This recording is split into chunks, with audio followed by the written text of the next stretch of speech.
Olá pessoal, eu sou Dorival Machado, eu sou consultor, apresentador, palestrante, trabalho com treinamentos e venho trabalhando há 25 anos para a área da educação. Sou autor de alguns livros voltados para a educação, como redução da inadimplência e também captação de alunos com foco no atendimento. Mas eu não vim aqui para falar dos meus livros, só para me apresentar rapidamente. Hoje eu quero conversar com vocês sobre a questão da captação de alunos para 2021 e eu queria registrar alguns erros que se cometem nas escolas nos momentos das visitas dos pais para conhecerem a escola. Tá? Nesse momento, a gente está retomando as visitas, né? Estamos aí ainda em pandemia, mas eu queria focar essa minha conversa nesses, vamos chamar assim, de erros que são cometidos, né? Pelas pessoas que apresentam a escola. Tá? Um dos erros que eu percebo nos meus trabalhos de consultoria é a falta de entender que uma visita para apresentar a escola é um processo de venda. É um processo de venda que eu chamo de venda consultiva.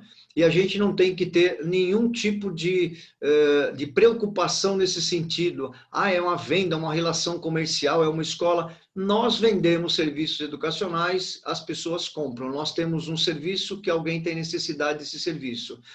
Por que eu falo que é uma venda consultiva? Porque o conceito de venda mudou no decorrer do tempo. Você hoje não tem mais consultor, vendedor da Natura, vendedor da Avon, você tem consultor de beleza, não tem mais o corretor, você tem o consultor imobiliário. Na verdade, não é só mudar o nome, é que mudou o conceito. A ideia é que a gente entenda a necessidade do cliente e ofereça a ele aquilo que ele precisa. E a venda da matrícula, a captação da matrícula é uma venda consultiva. Então, quando a gente não considera isso, eu chamo de um erro, porque tem que considerar que é uma venda e não tem que ter nenhum tipo de pudor e preocupação nesse sentido. Existem escolas que têm até premiação por matrículas captadas, existem escolas que têm departamentos comerciais. Qual é o problema? Nenhum. Então, um erro é não entender que essa venda é uma venda consultiva, né?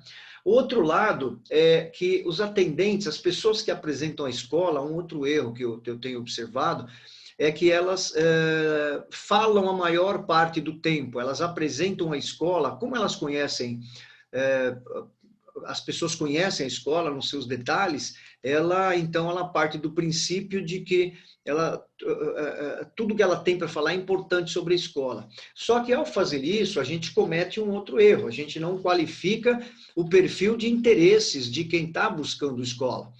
Então, o erro é falar demais. Eu sempre falo, às vezes o pessoal da escola despenca um caminhão de melancia em cima do pai e de uma mãe que ficam atordoados com muita informação, né? Então, pensa nisso, sabe? Eu preciso qualificar o perfil de interesse, eu preciso perguntar, eu preciso saber, eu preciso mapear para poder direcionar a minha rota, o percurso que eu vou fazer para mostrar para essa família, né? Uma outra situação que é muito comum, que é um erro também, é a comunicação muito técnica. O pai, uma mãe, uma família que visita a escola, eles não têm obrigação de ser pedagogos para entender o que é trabalhar o aluno, o que é construtivismo, o que é Reggio Emilia, as pessoas não têm obrigação de entender. Então, quando a gente usa uma linguagem muito técnica, isso é possível de acontecer, até porque a gente como a gente fala no popular, vai no vácuo, trabalha com isso todo dia e esquece que, de repente, as pessoas não têm obrigação de entender tecnicamente o que aquilo significa. Então,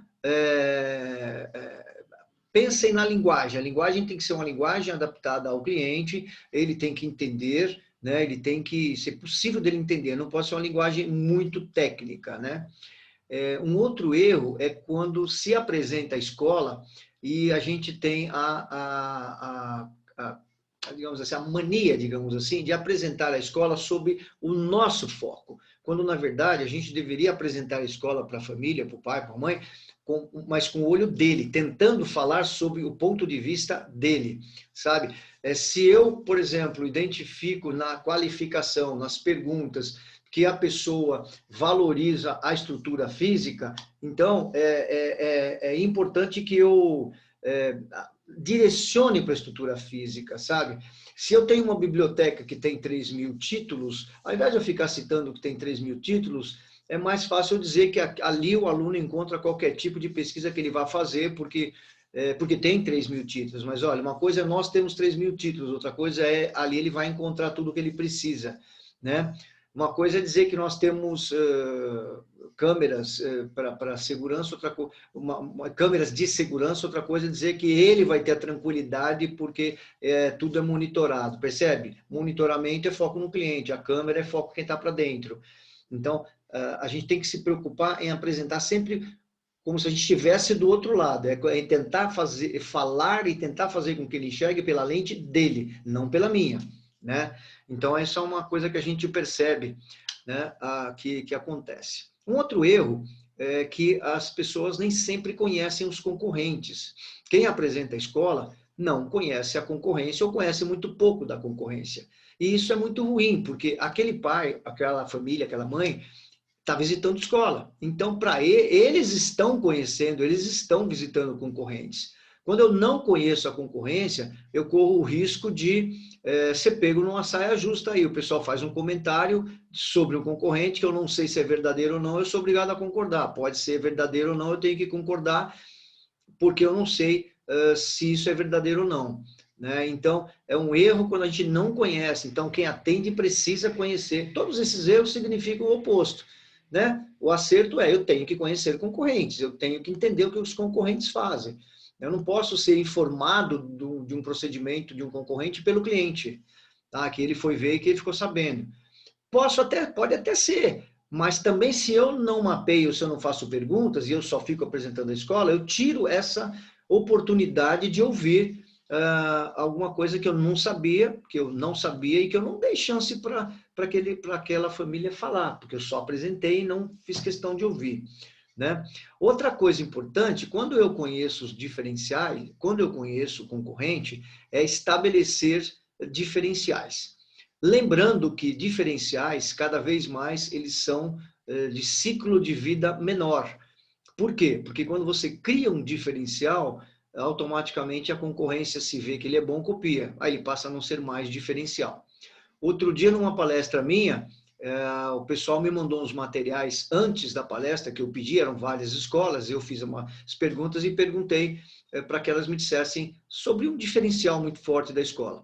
E vários me mandaram como diferencial o acolhimento. Ué, se vários mandaram como diferencial o acolhimento, ele não é diferencial, porque todos têm o acolhimento como entendem que é diferencial. O diferencial é sempre aos olhos do cliente, não é aos seus olhos. Se ele não entender que é um diferencial, não será.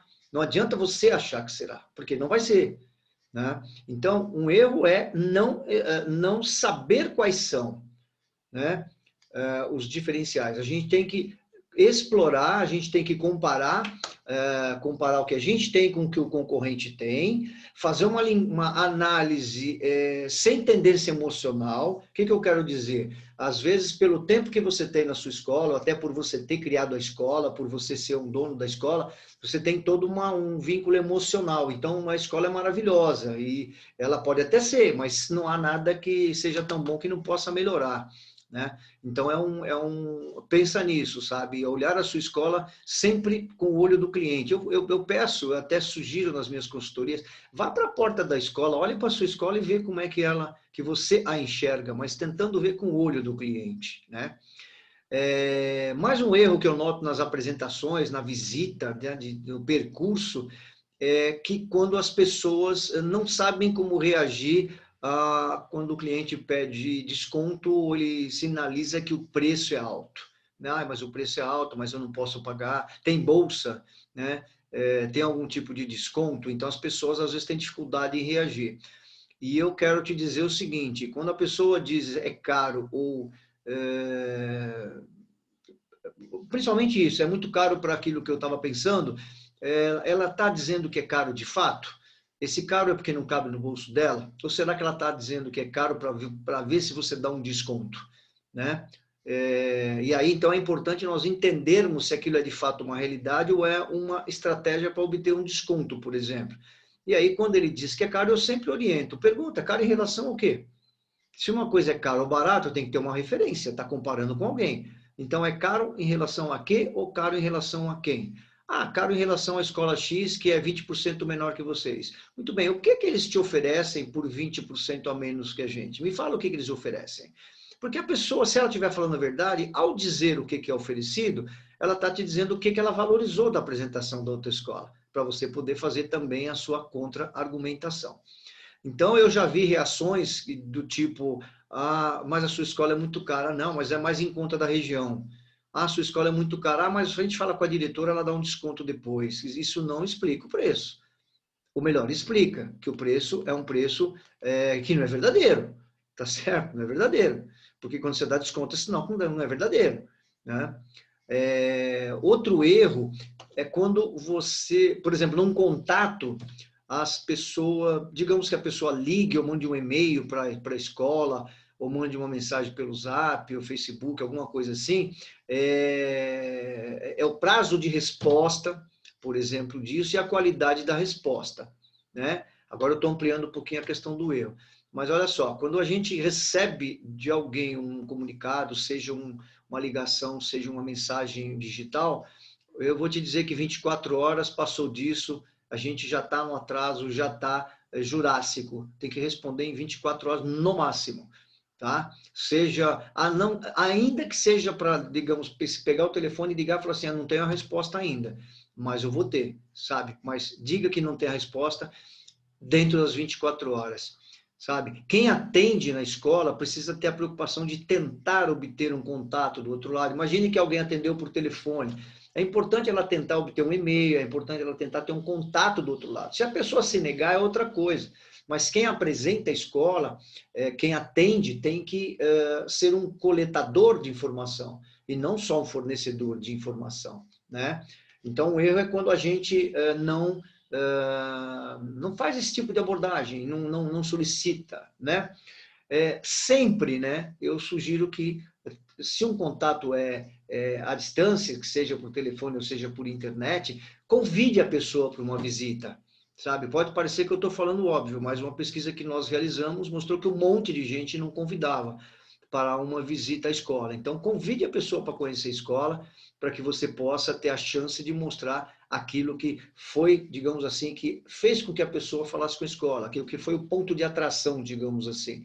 Então, o erro é não convidar, sabe? Então, convide para uma visita. Outra coisa importante para a escola, nesse momento, no momento de captação, é a questão do horário. Muitas vezes a pessoa não pode ir durante o dia, né? E eu sempre falo, eu vejo escolas que o horário de visita é no horário de tanto a tanto ou no horário comercial.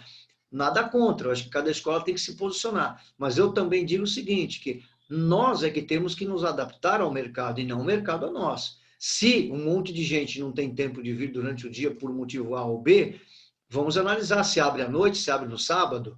Enfim, a gente se adaptar ao mercado e não o mercado a gente, sabe? Você tem que pensar que você precisa, eu sempre digo isso nas minhas palestras, a escola precisa marcar, conquistar um espaço na mente do cliente. Sabe? Ela precisa conquistar um espaço, seja pelo atendimento, normalmente pelo atendimento. O atendimento é o que garante, é o que conquista um espaço na mente do cliente, sabe?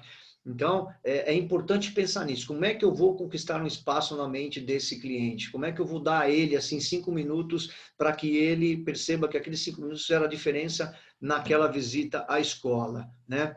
E para finalizar, gente, essa conversa, eu queria dizer o seguinte, um erro é achar que captação é dever do atendimento, é dever da secretaria, é dever do pedagógico. Captação é dever de todos.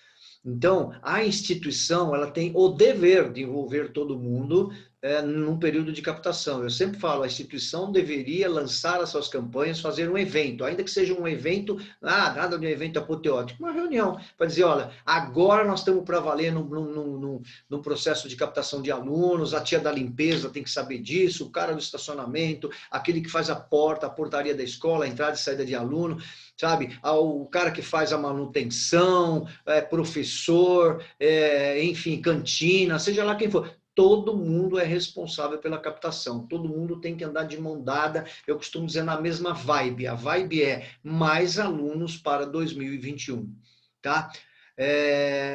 Depois você revê esse vídeo, revê novamente que eu dei aí 11 aspectos. Claro que se você inverter, eu dei os erros, fazer o inverso são os acertos, tá? Mas isso é o que eu observo nas minhas visitas, quando eu faço principalmente consultoria, em que a gente mapeia a rota, mapeia o percurso que a escola faz com os pais para ver o que nós podemos contribuir com melhorias. Tá bom? Espero que vocês tenham gostado desse nosso vídeo e acompanhem a gente, clica aí no nosso canal e acompanhe os outros vídeos que eu estou sempre postando. Tá bom? Tchau, gente. Boas matrículas. Até mais.